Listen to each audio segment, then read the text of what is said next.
Welcome to This Explainer.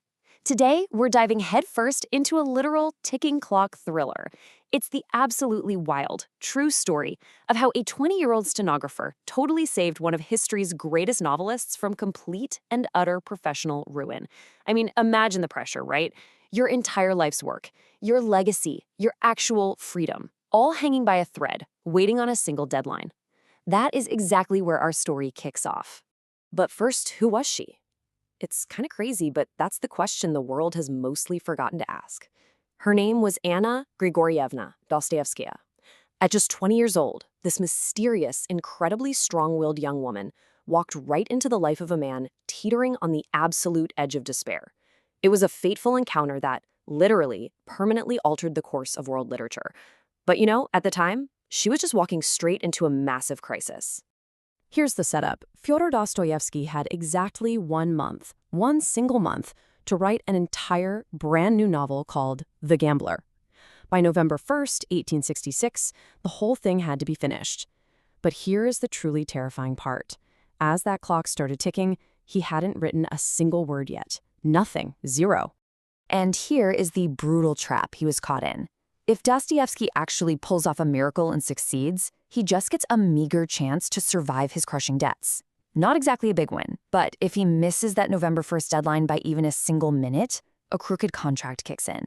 His publisher, this guy Stellovsky, gets exclusive rights to literally everything Dostoevsky has ever written and everything he will ever write for the next 9 years. It was, quite frankly, literary extortion. So let's look at part 1, a tense beginning, focusing on the first days of their collaboration. Enter our totally unlikely savior, young Anna. She arrived absolutely determined to help. But let's be real, dropping a nervous 20-year-old into the chaotic, messy life of a desperate genius, total recipe for exhaustion. On day 1, October 4th, they ran so incredibly late into the night that Anna went home just entirely too exhausted to even transcribe her shorthand notes. She figured, okay, I'll sleep and do it in the morning, which naturally led to a completely panic-inducing day 2. Because she wanted to make a perfectly clean copy, she worked so carefully that she actually showed up 30 minutes late for their noon meeting. And when she finally walked through that door, Dostoevsky greeted her with just pure, unadulterated relief. He basically admitted, "I was afraid you might not come back. I was even worried the shorthand notes from last night wouldn't return." I mean, that right there, that shows his absolute vulnerability. He was terrified she had just abandoned this completely impossible project, taken his only work with her, and pretty much sealed his doom. But Anna's response was just rock solid. She told him, if I ever decided to turn down the job, I would first return everything I've transcribed and only then tell you of my decision. Talk about profound honesty, right? She didn't make excuses. She just gave him a guaranteed promise of her integrity. Those sincere words instantly opened Dostoevsky's heart, and it really established this deep sense of trust that became the absolute foundation of their survival over the next month. Moving into part 2, the author's burden, or the immense weight of genius. To truly understand why this famous author was so incredibly anxious and untrusting right off the bat, we've got to look past that immediate deadline. We have to examine the crushing, multifaceted burdens he was carrying all at once. First off, he was actively being hunted by creditors threatening to throw him in actual prison. Oh, and he was already pouring his soul into writing another masterpiece, Crime and Punishment, at the exact same time. And physically, he was suffering from severe epilepsy, plus a bout of hemorrhoids so agonizing he had recently been bedridden on a couch for 15 days, totally unable to even hold a pen. Listen to this letter he wrote to his friend Wrangel about 8 months prior. It perfectly captures his total agony. He wrote, "A long novel is a poetic task. You need peace of mind. But I'm being tormented by creditors. It leaves me shaken for days." The contrast there is just heartbreaking. The absolute focus and peace you need for that kind of profound imagination was just constantly being shattered by the relentless torment of his day-to-day reality. And Anna, she perceived this immense pressure right away. In her memoir, she wrote, "How could someone suffering from such illness possibly go on to write another long novel on a completely new subject?" Hearing that directly from Anna shows us just how clearly she empathized with his impossible situation. She wasn't just looking at some intimidating boss. She saw a genuinely suffering human being who desperately, desperately needed support. Which brings us to part 3, finding the rhythm and settling into their daily loop. You see, dictation didn't exactly come naturally to Dostoevsky.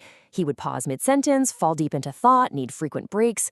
It was messy. So they had to manufacture an entirely new workflow just to survive. They set up this grueling step-by-step daily loop. Step 1, dictation from noon to 4 p.m. Step 2, Anna heads home to meticulously transcribe her shorthand. Step 3, she brings the clean copies back the very next day. This strict, predictable rhythm brought so much needed order to his chaotic life. Day by day, Dostoevsky became more settled, and their massive struggle actually shifted into a smooth, highly productive flow. And as the month progressed, their daily page output steadily grew. Actually seeing those pages pile up, it injected Dostoevsky with this massive surge of new energy. He would constantly ask Anna, "Do you think we'll make it by the deadline?" And when she assured him they would, his face would literally light up with joy. For the first time, they actually started to believe they could pull off the impossible. Now for part 4, Beyond the Pages, a blossoming bond. As the pages kept piling up, something truly beautiful was happening underneath all the work. The dynamic between them shifted dramatically. Anna completely lost that sense of inferiority. To her, this intimidating literary giant simply became an uncle or a kindly older friend. The 45-year-old genius and the 20-year-old stenographer finally found themselves able to step out of those stiff, formal roles and just speak completely freely, right from the heart. During their breaks from dictating, they would have these intimate tea-time conversations. They covered everything from his fellow Russian writers, to his late wife, to his seriously harrowing years of imprisonment in Siberia. He completely humanized himself.